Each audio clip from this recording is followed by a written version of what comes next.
for the home side were awarded 5 penalty runs before lunch on day 2, boosting their first innings score after its conclusion from 337 to 342, following 2 Level 1 disciplinary offences in quick succession. First, there was an incident in the field towards the end of the Yorkshire innings, believed to have involved the former England pace bowler Jade Dernbach, before ex-England opener Mark Stoneman reacted angrily on being dismissed at the start of Surrey's reply. The England and Wales Cricket Board will determine what, if any, action should follow, but it was a curious turn of events at a ground that, historically, does curious turns of events better than most. It was a peculiar sort of day all round, not least because the North Marine Road venue was intermittently submerged by sea fret. The mist, which put one in mind of the John Carpenter thriller The Fog, led to play being suspended 9 times for a total of 25 minutes in the final session before the light eventually got so poor that the final 14.5 overs could not be delivered. At other times, the day was sunny and warm, with a crowd of 3,909 watching unfold an intriguing contest that might yet rival Carpenter's masterpiece for gripping storyline.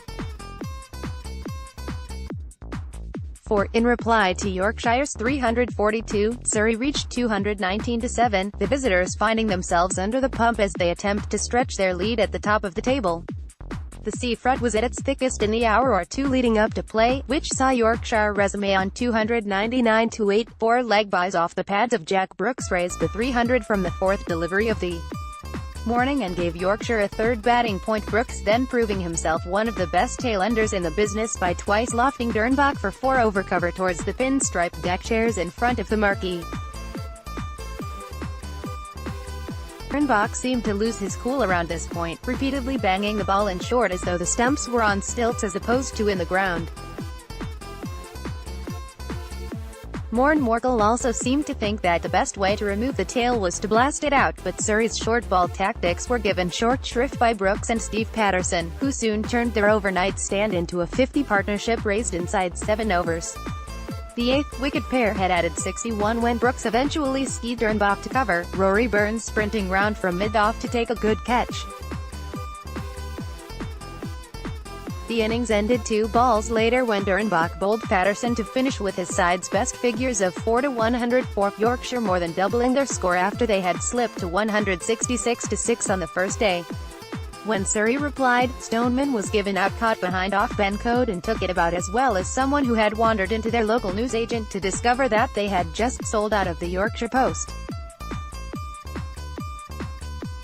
Accoutrements appeared to be thrown in anger as Stoneman reached the pavilion, his frustration perhaps explained by the fact that he has yet to reach 30 in 11 first-class innings this season. There followed a flurry of boundaries as Burns, in particular, and Scott Borthwick tore into the bowling, Surrey racing to 65-1 in 10 overs with 13 boundaries. But Borthwick gave it away when he top-edged a pull from Tim Bresnan high into the sky, wicketkeeper Johnny Tattersall taking the catch to leave the visitors 71-2. Burns went to a 46-ball half-century shortly before lunch, but code got him after the interval, caught behind by the reliable Tattersall.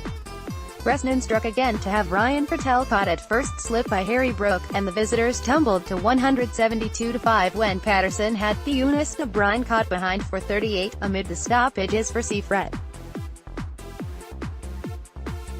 which led to regular cries of "Jeer and why it" from the more impatient and ignorant sections of the crowd. Patterson claimed his 2nd wicket when he trapped Will Jack's LBW not long after tea. A word, in fact, for umpires Peter Hartley and Paul Pollard, who instead of resorting to the easy option of taking the players off whenever the fret came in did their utmost to keep the match going. So much so that, as they stood with the players waiting for the fret to blow across it, put one in mind of children playing cricket on the street and waiting for cars or passengers to go by before resuming their game. Bresnan certainly had no problem seeing the ball when he snaffled a sharp return catch to dismiss Ricky Clark, Surrey slipping to 197-7. There was time for Morkel to swat Patterson for 6 over mid-wicket, but it was Yorkshire who ended firmly on top.